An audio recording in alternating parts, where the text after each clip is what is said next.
பாருங்க, நம்ம ஜாதகத்தில் நிறைய யோகங்கள் இருக்கும்.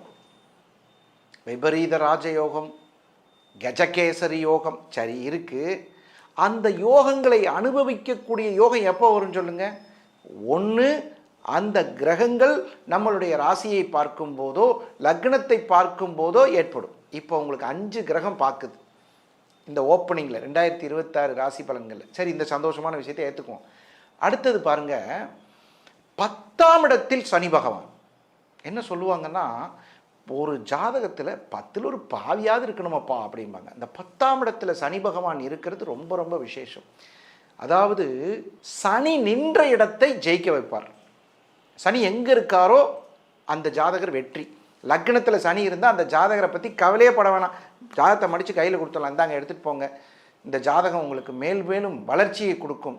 சில சின்ன குழந்தைங்க பிறக்கும்போது என்னென்னு பார்த்தீங்கன்னா, இப்போ மீன லக்னத்தில் ஒரு குழந்தை பிறந்திருக்குன்னா உடனே கொடுத்துருவாங்க, சார் இந்த ஜாதகம் நல்லா இருக்கு. அது மாதிரி 10ல் சனி, நல்ல பதவியில் இருப்பவர்களுக்கு ப்ரொமோஷன்ஸ் கிடைக்கும்.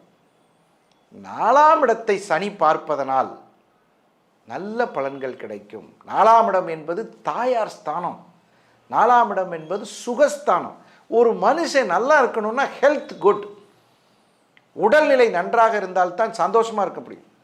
சாதாரணமாக சளி பிடிச்சா கூட சில பேருக்கு என்ன சார் அது அப்படின்னு சொல்லுவாங்க. அது மாதிரி உடல்நிலை 2026 முழுவதும் மிதுன ராசிக்கு மிகச்சிறப்பாக இருக்கும்.